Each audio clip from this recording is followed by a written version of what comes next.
पवन वेग से आ जाओ, मुझे बहुत ज़रूरत है भैया आपकी, पवन वेग से आओ। और मेरे भाई पवन वेग से आते हैं, पवन वेग से आते हैं मेरे पास। और मैंने यूँ करके हनुमान चालीसा पढ़ी बस। मैंने कहा हनुमान भैया इसका लेवल हॉस्पिटल तक जाते जाते अबव 90 चाहिए, मुझे चाहिए तो चाहिए भाई। और देखिए उस बच्चे का लेवल जो था ना वो बढ़ गया। मैं मनोज जी साइड पे गई, साइड पे खड़ी हुई, मैंने कहा हनुमान भैया जब भी मैंने हाथ फैलाए हैं, एक बहन को भाई की बहुत ज़रूरत होती है। मेरा मानना यह है कि जब से मेरे भाई हैं मेरे साथ, कि मुझे माँ बाप से बढ़ के ये भाई लगते हैं। एक बहन के लिए भाई क्या है ये मेरे हनुमान भैया बताते हैं। और जैसे मैंने बोला वहाँ जाके कि हनुमान भैया पवन वेग से जाओ, जल्दी से उस बच्चे को लेकर हॉस्पिटल ले आओ। हनुमान भक्त कभी हार नहीं सकता, क्योंकि मेरा भाई कभी नहीं हारा। मेरे भाई ने, हनुमान जी ने जिस कार्य को हाथ में लिया कभी अधूरा नहीं छोड़ा। और यही गुण हनुमान भक्तों को वो देते हैं, क्योंकि वो खुद राम भक्त हैं, शिरोमणि हैं। तेरी करुणा दया से हर विपदा टली, तेरी करुणा दया से हर विपदा टली। जय हो बजरंग बली, जय हो बजरंग बली, जय हो बजरंग बली, जय हो बजरंग बली। तेरी करुणा दया से हर विपदा टली, तेरी करुणा दया से हर विपदा टली। जय हो बजरंग बली, जय हो बजरंग बली, जय हो बजरंग बली, जय हो बजरंग बली। मेरे जीवन में खुशियाँ ही खुशियाँ मिली, मेरे जीवन में खुशियाँ ही खुशियाँ मिली। जय हो बजरंग बली, जय हो बजरंग बली, जय हो बजरंग बली, जय हो बजरंग बली।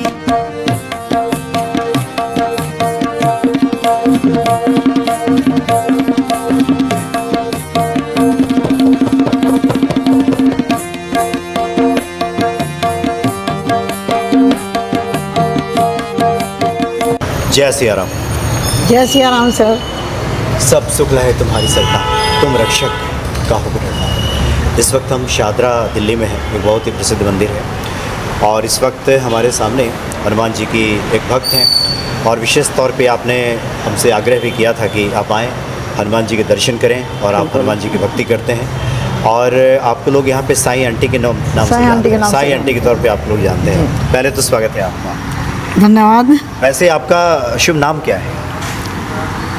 वैसे तो बाबा ने जो दे दिया साईं आंटी चल ही रहा है। अच्छा। वैसे सावित्री चंदेल, अच्छा ये नाम है आपका? ये नाम है मेरा, लेकिन इस नाम से कोई बुलाता ही नहीं। सब लोग इस इलाके में साईं आंटी कहते हैं। साईं आंटी कहते हैं। अच्छा, मुझे पता चला कि आप यानी प्राचार्य से रिटायर हैं, प्रिंसिपल रही हैं। हाँ जी, मैं वाइस प्रिंसिपल गवर्नमेंट स्कूल से रिटायर्ड हूँ 2013 से। 2013 से 37 ईयर्स मैंने पढ़ाने का ही काम किया है।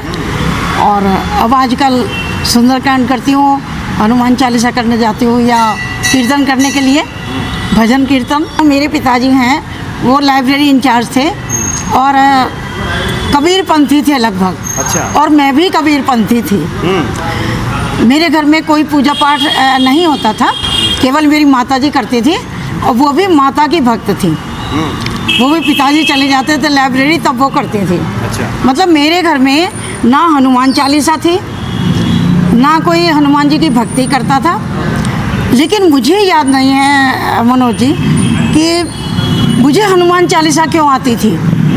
जब मैं 6th 7th 8th में थी, बच्ची थी, तो मैं रात को रोज़ हनुमान चालीसा पढ़ के सोती थी। जबकि ना मैंने कभी हनुमान चालीसा की बुक देखी थी, ना मेरे घर में कोई भक्ति करता था, ना मैंने कहीं सुनी थी। वो कैसे मुझे पिछले जन्म से याद है, जैसे मैं लोगों को बताती हूँ तो सब लोग कहते हैं कि साईं आंटी इसका मतलब ये है कि आप अपने पिछले जन्म में बहुत अच्छी हनुमान भक्त रही होंगी। हाँ, इतना मुझे याद आता है जब मैं थोड़ा पुराने परिप्रेक्ष्य में जाती हूँ कि हमारे घर में एक हनुमान जी की फ़ोटो तो लगी रहती थी। जैसे पुराने समय में घर को सजाने का काम फ़ोटो से ही होता था, है ना, ऐसे ऐसे लगी होती थी बात। उनमें एक हनुमान जी की फ़ोटो थी, जो राम और लक्ष्मण जी को बिठा रखा था कंधे पे, वो मुझे आकर्षित करती थी जब मैं छोटी होती थी 7th 8th में। तो मुझे याद नहीं है कि, पर मुझे किसी ने ये नहीं कहा कि तुम हनुमान जी की पूजा किया करो या ये करो वो करो, ऐसा मुझे किसी ने नहीं बताया। स्वयं मुझे हनुमान जी के चित्र ने ही आकर्षित किया था। करती रही। अब 8th क्लास से करते करते 11वीं पास कर ली। तब तक तो मुझे कुछ ज़्यादा कुछ अनुभव नहीं हुआ, लेकिन फिर ऐसा हुआ कि मुझे रात में बंदर घेरने लगे। मतलब सपने में? हाँ जी, मतलब इतने ज़्यादा बंदर मुझे दिखने लग गए कि मैं चिल्ला के उठ जाती थी। तो घर में किसी को नहीं पता कि मैं हनुमान जी की पूजा करती हूँ। अच्छा। क्योंकि विधिवत तो करती नहीं थी कि भाई दिया जला रही हूँ या कुछ कर रही हूँ। बस रात में हर समय मैं हनुमान चालीसा पढ़ती थी। क्यों पढ़ती थी ये मुझे भी नहीं पता। अब जब बंदरों को, बहुत सारे बंदरों के झुंड आने लगे, रात में ऐसे दिखने लगे और मैं चिल्ला के डर के उठ जाती थी, तो मेरे दादाजी भी थे। अब दादाजी को धीरे धीरे पता लग गया कि भाई ये हनुमान जी की भक्ति करती है। फिर जैसे पुराने बुजुर्ग लोग होते हैं, आपको पता है, उन्होंने मुझे डांटा, किसने कहा है लड़कियों को या औरतों को हनुमान जी की पूजा करने के लिए, किससे पूछ के करी तूने? मैंने कहा नहीं, मैं पूजा नहीं करती, मैं तो बस हनुमान चालीसा पढ़ती हूँ। बोले नहीं पढ़नी है कल से।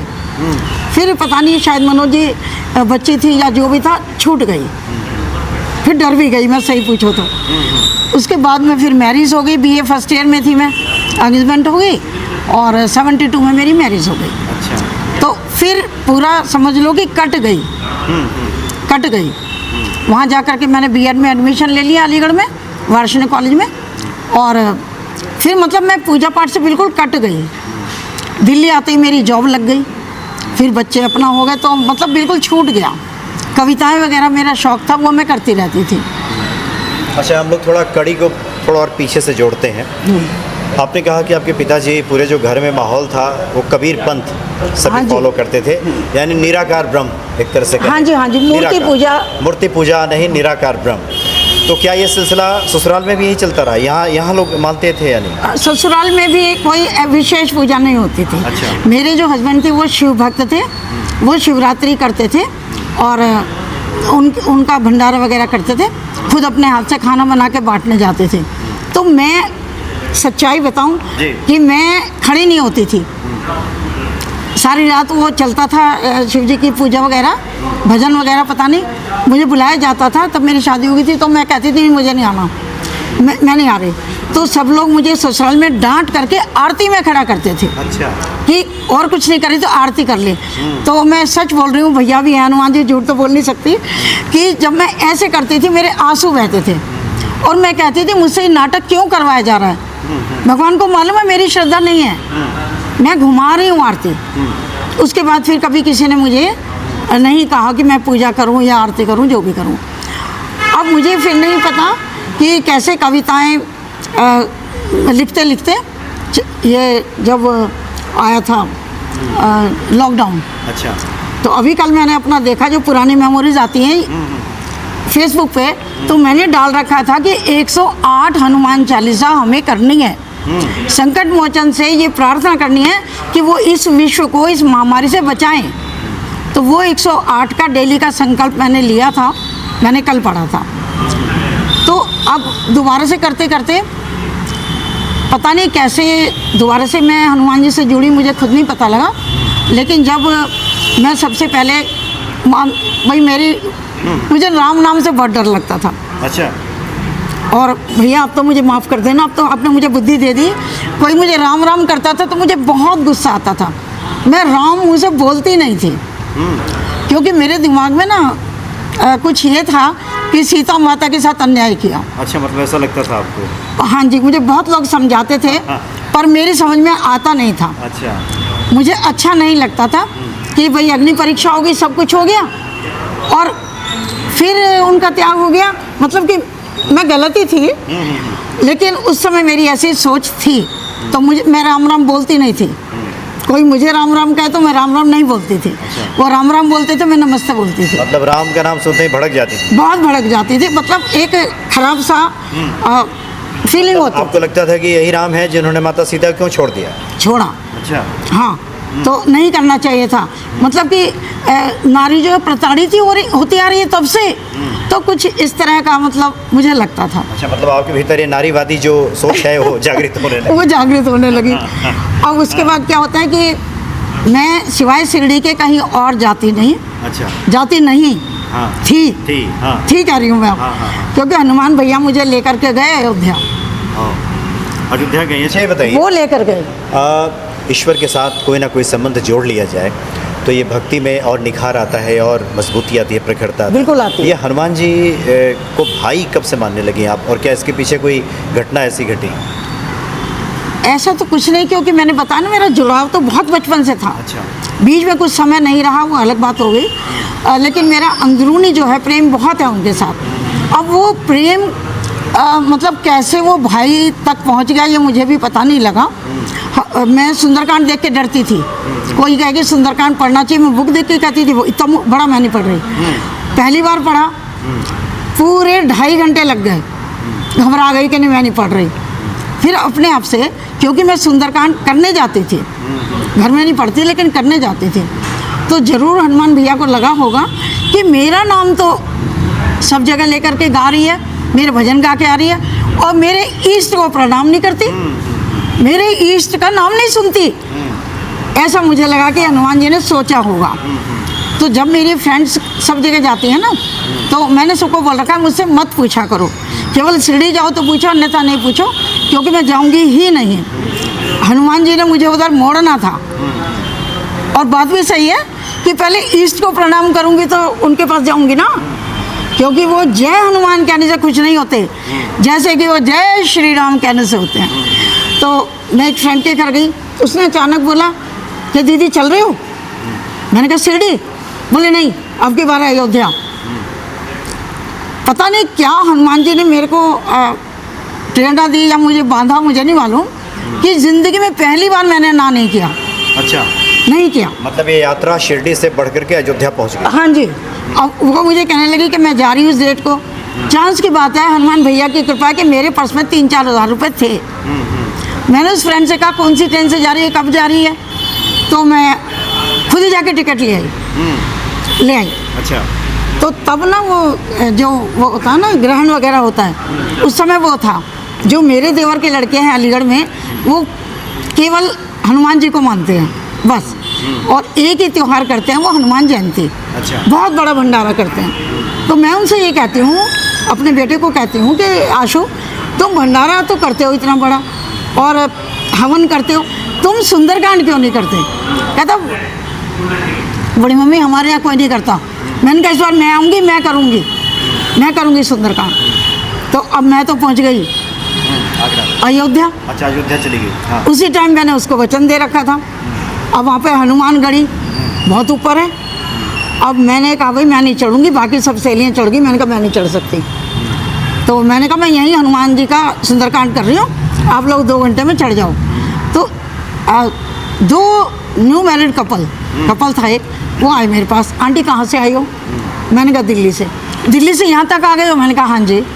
तो क्यों नहीं चढ़ रहे हो आप? मैंने कहा सर देखो ना, ऊपर देखा भी नहीं जा रहा, मेरे पैर में तो चोट है, मैं नहीं चढ़ पाऊँगी। हनुमानगढ़ी दर्शन। हनुमानगढ़ी ऊपर। वो कहने लगे आप चढ़ पाओगे, हम कह रहे हैं आप चढ़ पाओगे, आप जाओ। मेरे साथी सब जा चुके थे। अब मैं जा रही थी, सीढ़ी पढ़ती जा रही थी, 200-300 ऐसे पढ़ती जा रही थी सीढ़ियाँ। किसी ने पीछे कहा काउंटिंग बंद करो, चढ़ते जाओ। चले गए ऊपर। उन्होंने कहा ये माता सीता की रसोई है, वहाँ तक चले गए। तो वहाँ राम दरबार लगा था। तो मैंने उनसे पूछा पंडित जी से, पंडित जी मैं यहाँ पर एक फ़ोटो खिंचवा लूँ? बोले नहीं।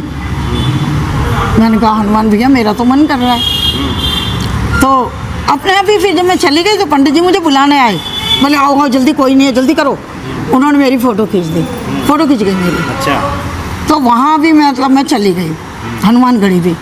अब जब वापस आ रहे थे, मुझे नहीं पता था कि बीच में अलीगढ़ आएगा, मेरे ससुराल लगे, मुझे नहीं पता। ट्रेन में बैठे तो मैंने कहा कांता कितना दूर और रह गया? बोले अरे अभी तो अलीगढ़ भी नहीं आया। मैंने कहा अलीगढ़ आएगा? बोले हाँ। मैंने कहा भाई मैं तो उतरूँगी फिर, मेरे को तो अपने बेटे का पे सुंदरकांड करना था, लेट हो गई, कोई बात नहीं करके आऊँगी। मैं उतर गई। देखिए हनुमान भैया की कृपा, कि ये ग्रहण के कारण वो 2 दिन आगे बढ़ा दिया गया प्रोग्राम। अच्छा, मतलब प्रोग्राम भी आगे बढ़ गया। हाँ जी, जब मैं गई तो मैंने कहा आशु मैं लेट हो गई बेटा।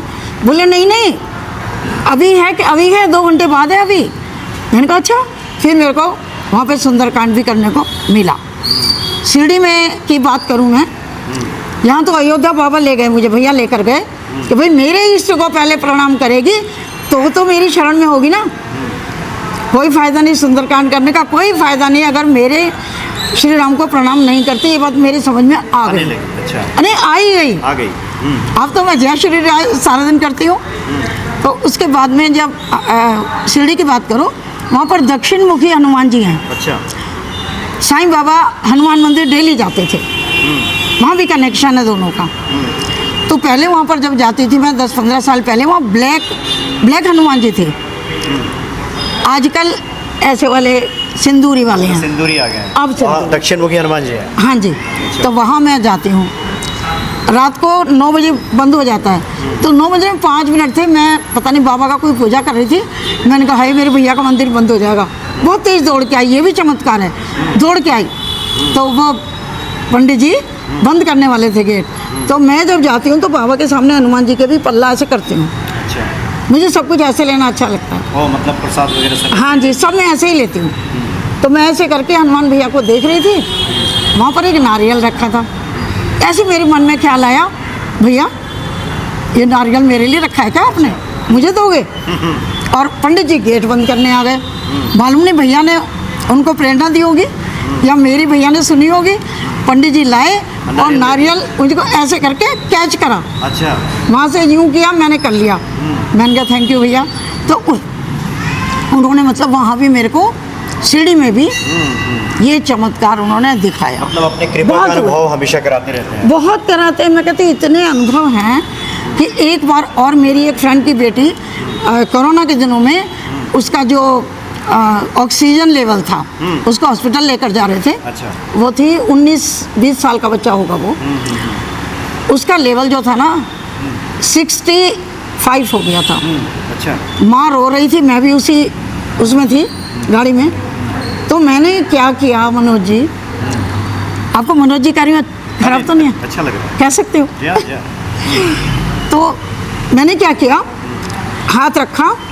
जब मैंने देखा कि इतना ऑक्सीजन गिर रही है और गिरती जा रही है, मेरे को कुछ नहीं सोचता, मैंने हाथ यूँ पकड़ा और हनुमान भैया पवन वेग से आ जाओ, मुझे बहुत ज़रूरत है भैया आपकी, पवन वेग से आओ। और मेरे भाई पवन वेग से आते हैं, पवन वेग से आते हैं मेरे पास। और मैंने यूँ करके हनुमान चालीसा पढ़ी बस।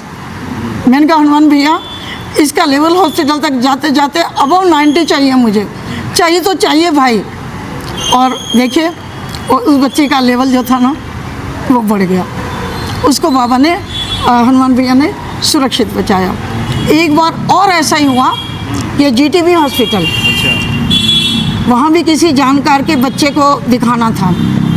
तो मैं और मेरी जो परिचित थी, हम हॉस्पिटल चले गए कि हम लोग जा कर के पर्चे वगैरह बना लेते हैं, पेपर वर्क कर लेते हैं। लेकिन वो जो बच्ची थी बीमार घर में, उसको जगाने वाला कोई नहीं था, वो अकेली थी। कोई ऑफिस चला गया, कोई कॉलेज, सब चले गए। अब वो मेरी फ्रेंड ने मुझे कहा कि अब क्या करेंगे, नंबर तो आने वाला है। मैं मनोज जी साइड पे गई, साइड पे खड़ी हुई। मैंने कहा हनुमान भैया जब भी मैंने हाथ फैलाया, एक बहन को भाई की बहुत ज़रूरत होती है। मेरा मानना ये है कि जब से मेरे भाई हैं मेरे साथ, कि मुझे माँ बाप से बढ़ के ये भाई लगते हैं। एक बहन के लिए भाई क्या है, ये मेरे हनुमान भैया बताते हैं। और जैसे मैंने बोला वहाँ जाके कि हनुमान भैया पवन वेग से जाओ, जल्दी से उस बच्चे को लेकर हॉस्पिटल ले आओ, हम नहीं जा सकते, पवन वेग से जाओ, मेरे भाई लेकर आओ। और मनोज जी वो हनुमान जी ने सुन ली, लेकर आए। तब तक मतलब एक पर्ची सिर्फ रह गई थी, जब हमारा नाम बोला तो वो बच्चा वहाँ पे आ गया था। मतलब इतने सारे हनुमान भैया के मुझ पर क्या बताऊँ, कृपा दृष्टि इतनी है कि मैं बता नहीं सकती। हनुमान भक्त कभी हार नहीं सकता, क्योंकि मेरा भाई कभी नहीं हारा। मेरे भाई ने, हनुमान जी ने जिस कार्य को हाथ में लिया कभी अधूरा नहीं छोड़ा। और यही गुण हनुमान भक्तों को वो देते हैं, क्योंकि वो खुद राम भक्त हैं, शिरोमणि हैं,